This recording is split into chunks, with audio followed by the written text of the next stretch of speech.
Yo guys, what is going on? Blossom is back and welcome back to another episode of Top Drives and another episode of rightly rated, overrated, or underrated, the series where I give you my personal opinions on whether or not a car in the game is deserving of its current RQ. Now, since I started this series, a couple months ago, cars have already been jumping around in RQ. So if you see a car again, then that's probably why, because it probably went up or down in RQ respectively.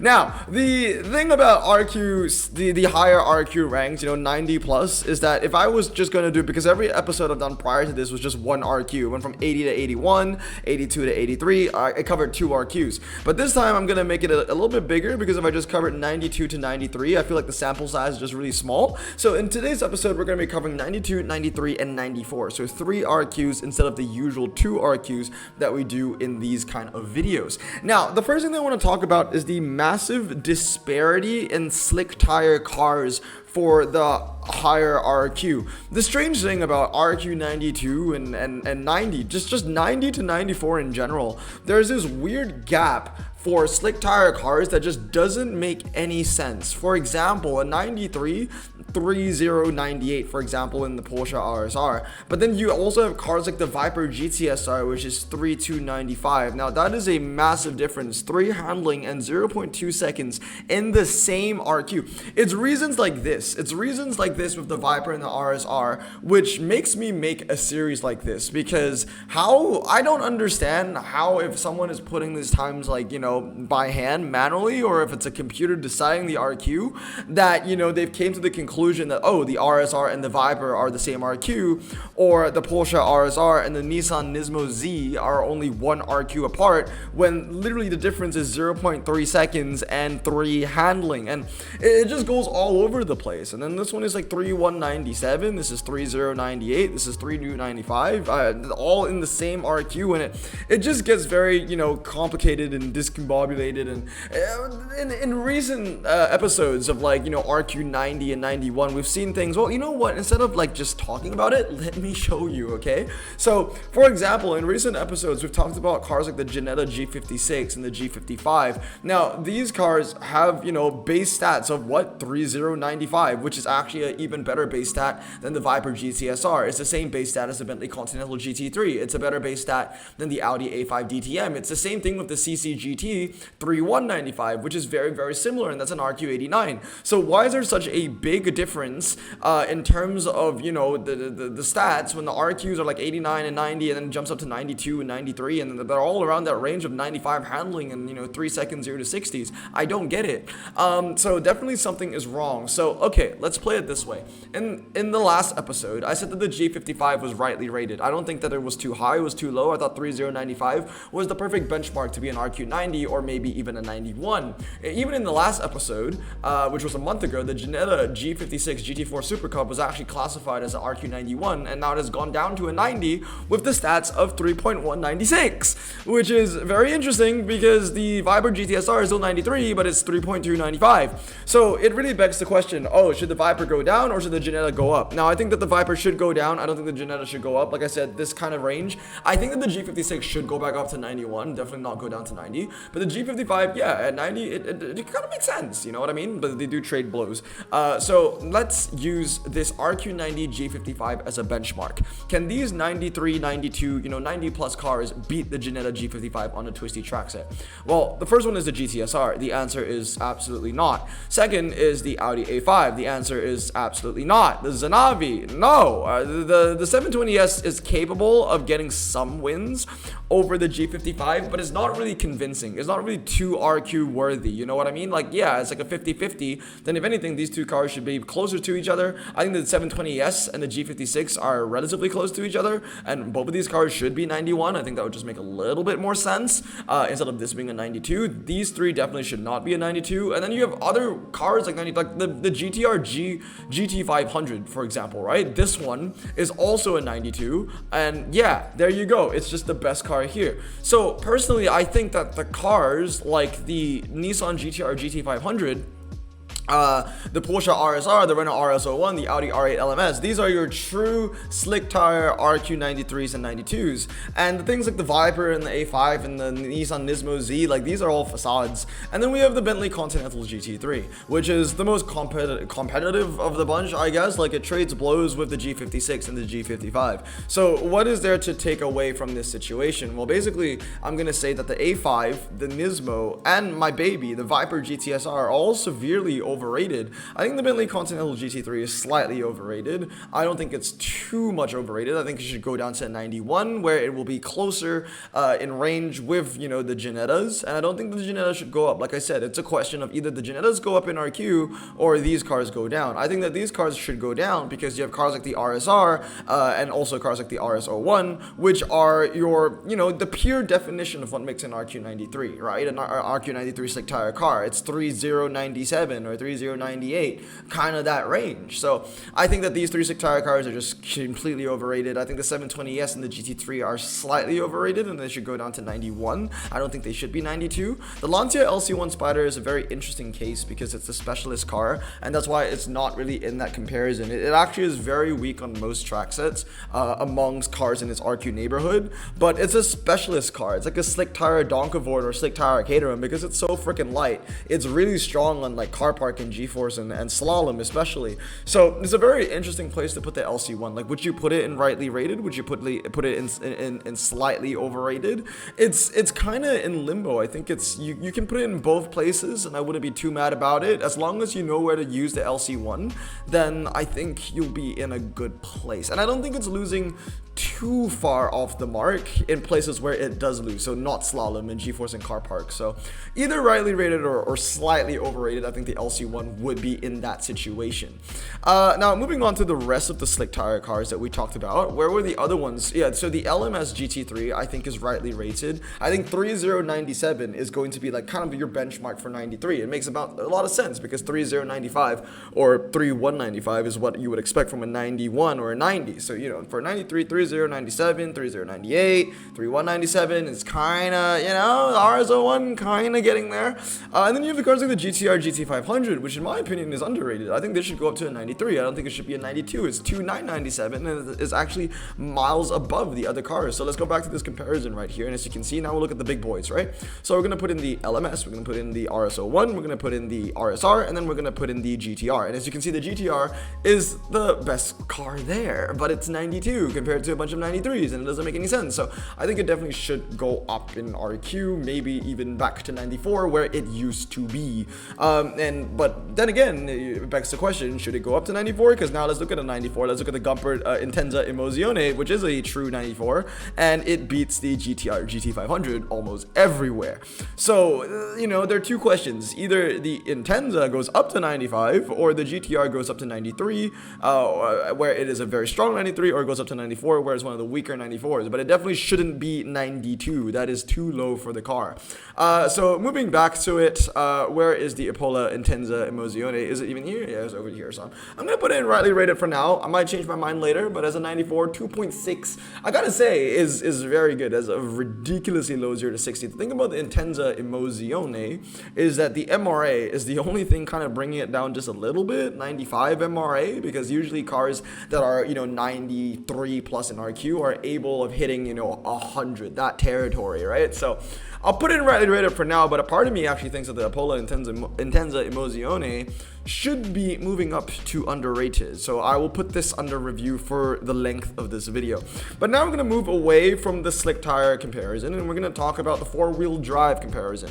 And the main thing is going to be comparing the Lamborghinis and the Porsches, and I'll throw in some other stuff. One thing that we can see, for example, is that the GTR Nismo is a high roller. Like, it's doing really, really well alongside the Lamborghini Aventador SV Roadster. So these two cars are definitely cream of the crop, which begs the question, maybe the GTR Nismo should be 94 and not a 93. That being said, the weakest performers here would be the Aventador convertible and of course the Audi, because, you know, that's no surprise, it is an Audi. The Aventador S Roadster isn't doing too well as well, and it doesn't make any sense that the Aventador S and the Aventador SV are the same RQ, considering that they are completely different trims. The SV is an entire level above the Aventador S, so you would think that the RQ would also also makes sense, where, you know, the higher level car has a higher RQ, but that doesn't seem to be the case. They're both 94. And then last but not least, I want to talk about the Peugeot EX1 as well. The EX1 is very similar to the Lancia LC1, where it's very good in very niche situations. As you can see, it's the best car for G-force and is the best car in the slalom. However, unlike the LC1, when the LC1 loses, it only loses by maybe half a car length. But when the Peugeot EX1 loses, it loses by 2 car lengths, maybe even more than 2 car lengths. Like, it is the worst performing car here by a country mile. It has the darkest reds. It even loses to the goddamn Audi R8. So it really begs the question, okay, yeah, are those 2 tracks that's really worth, you know, losing that badly on everything else? And to me, I think the answer is no. I think the EX1 should go down to 92. The Roof RT12 is an interesting situation as well, because it isn't a very strong car in the twisty, but it's a go-to car for the drag 4-wheel drive meta, which again, you know, when you go up to 94, then you kind of want to use the Bugatti, the Veyron, which is only 1 RQ higher at 95, and as you can see, it is the way better car by many margins. So it's really interesting that the comparison between the Roof RT, I know you can't really see right now because it's all the way at the end and my camera is probably blocking it, so let me bring these two in the middle here.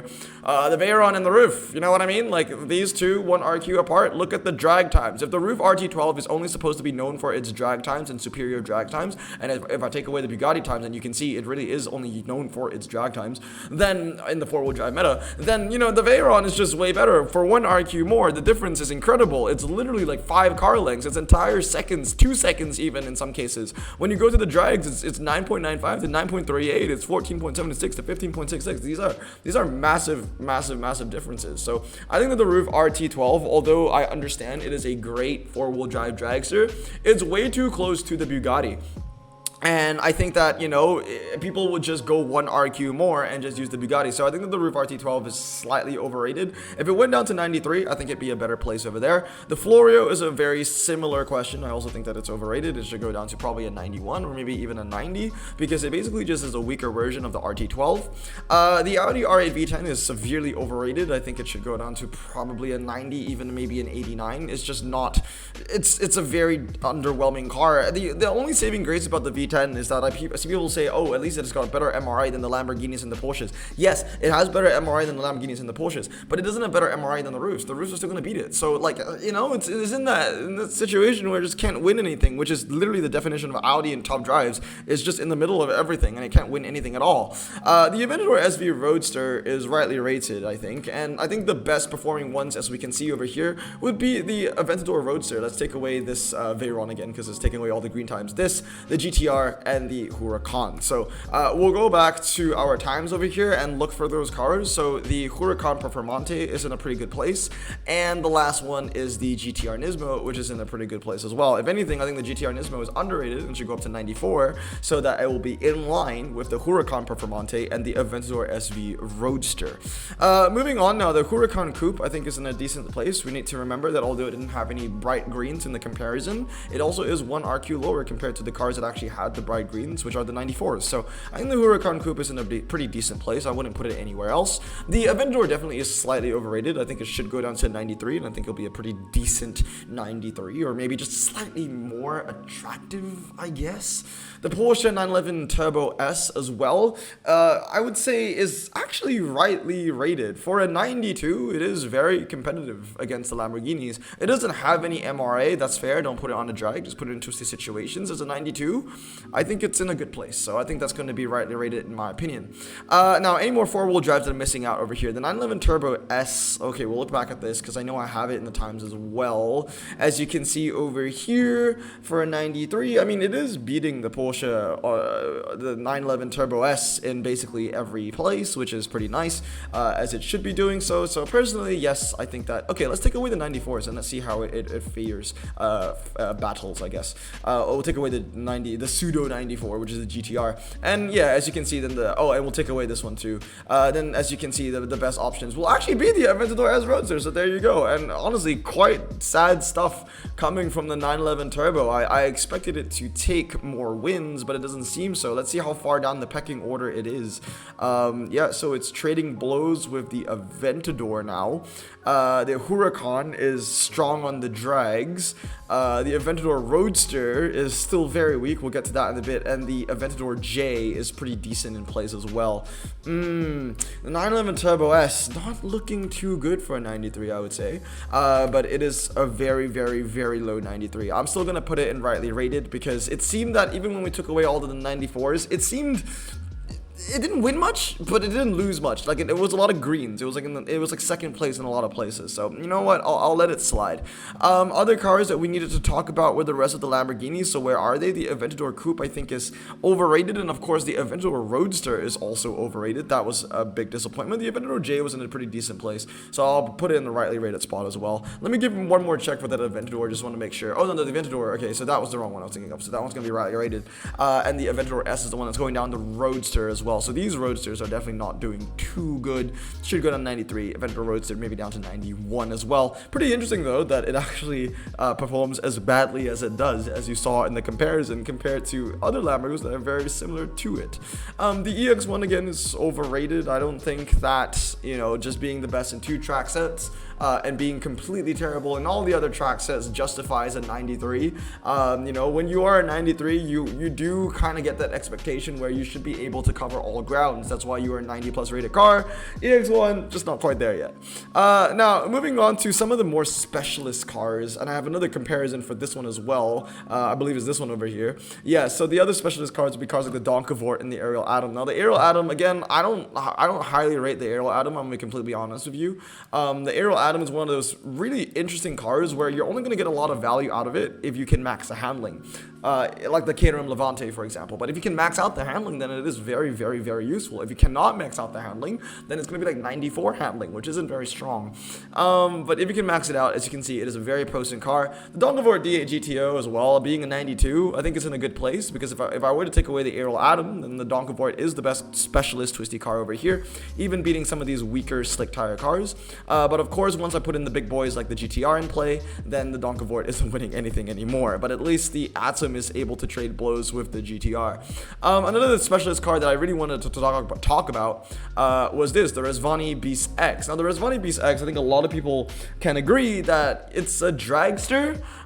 It's got decent MRA and a very low 0 to 60. It's got no top speed, and so it's a quarter mile and a half mile car. Well, how does it fare against another good dragster, which is the same RQ in the Moby Dick? Both are 92, and in the quarter mile and a half mile, the Moby Dick is still the better car. It's still faster in the quarter and basically every single drag, which makes you question what is the point of the Rezvani Beast X. The only thing that it's supposed to be good in, it still loses to the Moby Dick, and the Moby Dick has 4 more handling as well, and 50 miles more of a top speed and better MRA. It's not looking good for the Rezvani, and I think it's severely overrated. That should go down to an 89 or maybe just a 90. I think 89 is a bit too harsh, but definitely a 90 definitely doesn't deserve a place next to the Moby Dick, which is the better car, which I'm gonna put in rightly rated. Now moving on, for the rest of the comparisons, what were the other cars that we saw? I think the Gumpert Apollo R, even though we didn't see in the comparison, is rightly rated just because 2.796, it's better. It's in that range. Actually, you know what? It's in that range with the GTR 500. But then again, it is 94, so maybe it is closer. Well, yeah, again, it's in that range of the Apollo Intenso Emozione. I didn't do a lot of comparisons with the 94s because I think the 94s are all rightly rated, at least. Nothing turned out to be, at least the rear-wheel drive slick tire and rear-wheel drive performance ones, they all turned out to be, rightly rated. They didn't seem to be out of their depth, unlike the Vipers, which was the things that I really wanted to focus on this video. The Viper and the Nismo and the Audi A5. Other cars that we can talk about, the Stelvio Quadrifoglio. You can't go wrong with this one, buddy. Like, it's rightly rated, and because this is rightly rated, then the Cayenne should be overrated. The Cayenne, again, it loses to the other Cayenne, or is it the Macan? The one with 83 handling. The thing about off-road meta and top drives is that handling is key. If you just handle weaker than your competition, you are going to be the weaker car, basically. You are going to be cannon fodder. So I think that the Cayenne should go down to 91. It shouldn't share the same table with the Stelvio, and the Stelvio can stay where it is at 92. Now, moving on to some of these big boy prize cards. Now, the Koenigsegg 1-1 is rightly rated, in my opinion. The Koenigsegg 1-1 is what the Rezvani Beast X, I think, is trying to emulate, but fails. The 1-1 knows that it's a dragster. Its handling is weak compared to other 94 cars, like the Intenza Emozione, for example, and the Apollo R. It's 94 to 96 to 97, but it doesn't really matter because it has amazing MRA, an incredibly high top speed, it is a fantastic dragster, and it knows what it wants to be. Unlike the Rezvani, which just has too many flaws. The BMW, we're just gonna leave it there. That was a mistake. It's not been released as a prize yet. The next one that I do want to talk about is the BMW M5 CS. Now, this is an interesting one because I do own this car, and I even have it with 2 upgrades, and I still feel like it's very competitive with a regular maxed out M5, and the regular maxed out M5 is like RQ87. So I do think that the M5 CS is a little bit overrated, and mainly because the MRA on this car is not very strong as well. I think if it went down to 91, it will be in a better place. I mean, as you can see, it has got very, very similar stats to the Aventador S, so you can expect very similar times, even though I did not put it in the 4-wheel drive comparison. Now, we already talked about the Donk. I think the Donk is in a decent place. This is a 92. I think the Aero Atom is in a good place as well. And then moving on to the rest of the rear-wheel drive performance tire cars that I didn't really make a comparison for, and the main reason for that is because I think all of them are in a pretty good place. The Paganis, the Vulcan, the Continental GT3 is in a good place as a 93. It kind of belongs with the RS01 and the RSR as a true RQ93 slick tire car. I think there are just too many slick tire cars in the RQ92 to 93 kind of range, and definitely like these cars down here and the GT3s, like the 720 and the Bentley, they don't deserve to be at this table with the RSR and the Sport. I know I'm saying table a lot. M3 GTE as well, very good, rightly rated in my opinion. 962, the 962 is amazing. It's been 95 for a very, very long time in the game, and I don't think anybody had any objections with that. But I think that maybe it should be in the same range with the 1-1. So if the 1-1 is a 95, the 962 should be a 95. If the 1-1 is a 94, the 962 should be a 94. These two cars are very similar. They're both very, very potent dragsters. One is just a lot lighter than the other, and one handles just so little better, 95 to 94. But both of them are very, very strong cars. Now, moving on is the Koenigsegg Agera RS. This is also a very strong car. I'm going to give it rightly rated, along with the Expo GTX and the Imola as well. Oh, sorry, let's bring that all the way down. So the Imola should go all the way up here. The Delta S4 Rally is an interesting one because I actually think it's slightly overrated. Now, hear me out. I know, you probably think I'm crazy. But the Delta Rally, like I said, handling is key. When it comes to the off-road meta, and the Delta S4 Rally just doesn't handle as good as the Peugeots. The Peugeots can get 89 and 88, and 87 is actually just not as good. Now, the thing about the Delta S4 Rally, and I think the reason why I know it's, slightly higher in RQ compared to the Peugeots, is because it has a very low 0 to 60 of 2.1 seconds. So if it was an on-road, like asphalt situation, then the S4 Rally would be really strong. We've talked about the S4 before in that comparison on whether you should choose the Peugeot or the Mazda 787B, and we could see that the Peugeot was actually very competitive with the Delta S4, and I'm pretty sure that Peugeot Pikes Peak is like RQ91 or something like that, you know what I mean? So in an off-road meta, I think that the S4 isn't deserved of 94, but in an on-road meta, then yes, it does deserve the 94, so I think it balances out in that equation. But that being said, though, I don't think that when you're judging cars like the S4 and cars like the Pikes Peak, you should weight their ability on-road and off-road equally. I think that you should still weight off-road a little heavier, maybe like a 60-40, because you can use these cars on the asphalt. They are still going to be very, very useful, but we need to remember what they are at the end of the day. They are off-road tire cars. They're going to be used for off-road track sets. And when you look at it at its home, quote-unquote, track set, I guess, dirt, or anything that isn't asphalt, it tends to underperform as a 94. So I think it's slightly overrated. As a 93, I think it'll just be better that way. It just makes a little bit more sense in my mind. There's a lot to think about with this series, man. There's so many variables and components that I need to take into account when I record a video for this series. That's why it takes so long now to make the episodes. But the last three that I want to talk about, all right, the 911 GT3 is overrated. 3096. I can already tell you about looking at the times as a 94 is just so far out of its depth when you're comparing it to 3097s and RQ93s. I think they should go down to a 93 or maybe even a 92. And then we have the Glickenhaus and the P1. Now these two, I want to put them in underrated. They are so incredibly strong, but you know what? I think it's only fair that we give them a fair comparison. So we'll put the Polo Intensa Emozione over here, and the answer is the Comfort is underrated. So yeah, the Comfort is really, really strong. As you can see, the P1 as well, it is a drag base with the Bugatti levels of MRI that it produces. So these two, I definitely thought that, especially the P1, was definitely going to be way above its class. It was a fast circuit god. Don't even get me started with the P1 GTR in the fast circuit. That's like one of the best in the game. And then the SCG is strong, but maybe it should stay at 94 looking at the time. So we're going to end off here. I'm going to switch the Apollo Intensa Emozione and the SCG around, and that is going to be my assessment of RQ94 or 92 to 94. So let me know down in the comments below if you agree, disagree, or feel indifferent about my personal opinion about these cars. Again, like I said, as one person doing this entire series by himself, there's a lot of time to really take in. I need to compare these cars together. I need to compare these cars with cars outside of their RQ, with every single, it's just a lot to think about. So if there are a little bit of blips in here that you might disagree with, comment down below. I'm completely okay with that. But anyway, guys, that's going to be it for today. I hope you guys have a great day. I'm going to stay safe, wash your hands, and blossom out. Peace.